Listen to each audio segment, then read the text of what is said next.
Урматтуу аталар, агалар, эжелер, карындаштар, бир туугандар. Мен апа деп бекер айткан жокмун биринчи. Не себептен дегенде бейиш аталардын төбөсүндө деген сөз жок экен, бирок апалардын, энелердин таманасында деген бар экен. Ошон үчүн энелердин жүрөгү жылып турса, батасын берип турса, Кудай кааласа жолубуз ачылат. Ошон үчүн биринчи дайым энелерге кайрылам.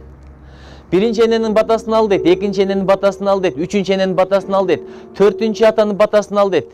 Мунун себебин, сырын жакында түшүндүм. Көрсө баланы бойдо көтөрүш бир азап экен. Төрөш андан өткөн азап экен, эмизип чоңойтуш андан өткөн азап экен. Ушунун бардыгынын негизги жүгү милдет эненин мойнунда экен. Муну мен үйлөнгөндөн кийин билдим. Түндөсү балам ыйласа бир эле ишим бар. Уктап аткан аялымды ойготуп коем, калган иш аялымдыкы. Жусуп Абдырахманов жөнөкөй адам эмес, гарантия берем, апасы адал менен чоңойткан аны. Мына турабыз, Садыр аке, Кырдыр аке, билесиздер. Тилекмет аке, булардын бир насаат сөздөрүн окуп коелу да. Азыркы акылдуумун дегендер, тияк-биякты окуп келдим дегендерчи, булардын деңгээлине жете албайт, жеткен да эмес. Анткени булар бир эле илим алган эмес, булар таза тамак менен чоңойгон, адал тамак менен чоңойгон, арам адалды билген, арамдан алыс болгон, адал менен жашаган. Ошон үчүн сөзүндө береке болгон, өтүмдүүлүк болгон, жүзүндө нур болгон. Ушулардан өрнөк албайлыбы? Келип мал сатып алгансып, тоок сатып алгансып, акча берип атат. Айланайын элим, албайлы койгулачы. Айтат го. Акчаң жок болсо, ачка бол, алдыңдан изде башка жол, бирок арам жебе деп. Буну мен айткан эмес, муну Калыгул атабыз айткан. Ошон үчүн айтайын дегеним, шайлоого арам аралашып кетип атат, Кудай бетин ар кылсын.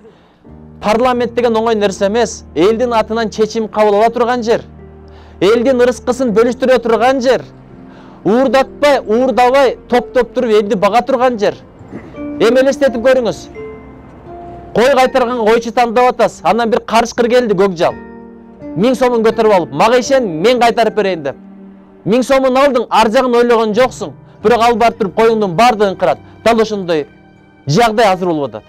Ошон үчүнчү алданбайлычы элим, алданбайлычы. Калыгул атабыздын дагы бирин угуп, аябай таң калдым.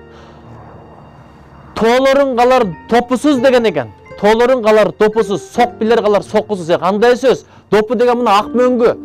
Көрүп атасыздар, аркы өздөгү. Кум төрдү, допусуз калдыбы?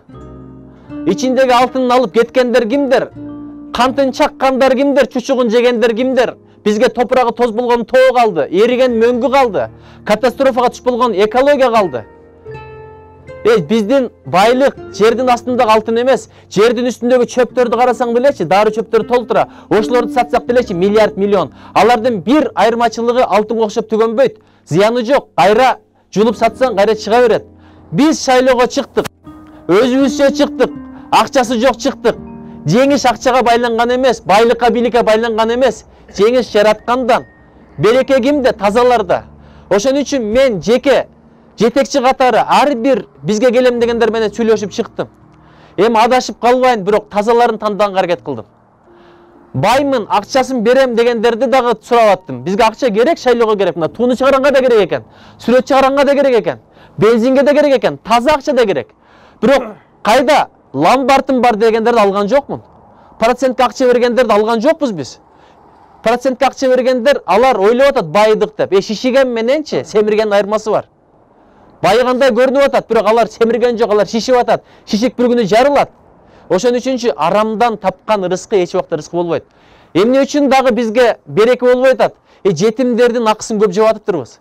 Байлыкты тапкан эл бай болбойт экен. Бар нерсесин сарамжалды короткон эл бай болот экен. Тойлорго барасың, түштөнү, түштөндүрү. Бир тойдо бир конокту сыйлаганга 11 кой союлуп атат. Койлордо эмне күнөө? Мына көлдү караңыздар. Ушул көлгө эмне Кытайдын көзү түшкөн жок беле? Орустун көзү түшкөн жок беле? Ушул көлгө башка элдин көзү түшкөн жокпу? Неге бизде ушул көл? Ушул көлдү талашып, чабышып, кан төгүп, Кыргызга алып берген биздин бабалар. Ошолор бизде коррупционер болсун, 1000 сомго алдансın, урларды аттандырып, тондондуруп, аманатка жөнөтсүн деп туруп чабышты беле ушул жер үчүн. Ошолордун арбагын сыйлайлы. Өткөнгө ким сый урмат көрсөтпөсө, ошол келечектен сый урмат көрбөйт аталарым. Биздин арабызга биримдик берет. Ынтымак керек. Төртөң төп болсоң төбөңдөгүн аласың дейт. Алтоң алаң болсоң алдыңдагын алдырасың дейт. Ынтымак эле болсок береке келе берет. Ошон үчүн айтат, барың ынтымактуу бол, жат жанынан түңүлсүн деп коет. Азыр шайлоого келип партиялар бөлүп ата менен баланы душман кылып коюп атат. Партиялар өтөт, мандаттарын алат, тиякка баргандан кийин казаны бир, табагы бир, дасторкону бир, аралашып, майланышып кетет. Бирок ата менен баланын мамилесин бузбайлы. Бизге ынтымак керек. Үйдүн ичинде талашсак да тышка чыкканда бир добуш менен сүйлөлү, бир позицияда туралы. Ошондо кыргыз элин сыйлайт. Анан бул жерге көпүрө салган менен бүт кыргыздын рызкысын уурдап келип туруп анан салып берсе, ошонун берекеси болмок беле, бир күн урап түшөт, кулап түшөт. Ошон үчүн дейт, адамга таянба, бир күн өлөт дейт. Даракка таянба, бир күнү чирийт дейт. Дуалга таянба дейт. Бир күнү урап түшөт, кулап түшөт. Таянсаң ыйманга таян дейт. Таянсаң жаратканга таян дейт. Биз ошондой командабыз. Ошон үчүнчү бизге тилек кылыңыздар. Барып кыйратам, жыргатам, айланайын, ушунча 54 адам баратат, бардыгын кантип гарантия берем. Жакшы адамдын көрө албастыгы болот. Анча-мынча капы болуп жүргөндөр болсо, баягында тойго келбей койду деп. Же көрө албастык кылгандар болсо, Ыйман Нуру партиясына добуш берип койгула. Арасында башкалар бар, 3 бар, 4 бар, 5 бар дегендей. Бирок 21ге добуш берсеңер мен ишенем. Аябай жакшы болот. Ушундай балдар депутат болуп барса экен. Анан азыраак добуш алып калса бара албай калат.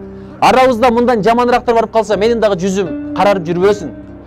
Тилек кылыңыздар, эң мыктылар, анткени биздин атыбыз Ыйман Нуру. Атка зат жарашсын.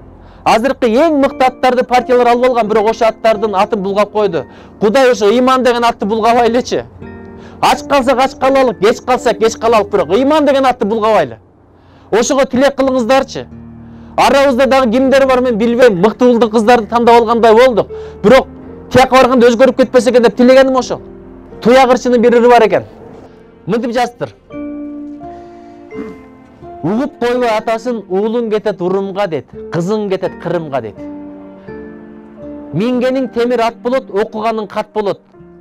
Агайын сага жат болот дейт. Ошол заман келип калыптыр. Темирди дейт, жиптей өрөсүң, отуруп алып очоюп, ааламды үйдө көрөсүң деп атат. Кыямат жакын калганда шарият билбейт, илим билбейт жакының, жеңил ой болот катының. Омбуга керет ойт берип, табам деп үйдүн татымын, арам тамак ичип жеп, ажырайт эстен акылың дейт. Караза таштан алдашат дейт, арам тамак ичип жеп, айыкпас оору жармашат дейт. Ошон үчүн арамдан алыс бололу. Келечегибиз кең болсун, ыкбал калатого тең болсун.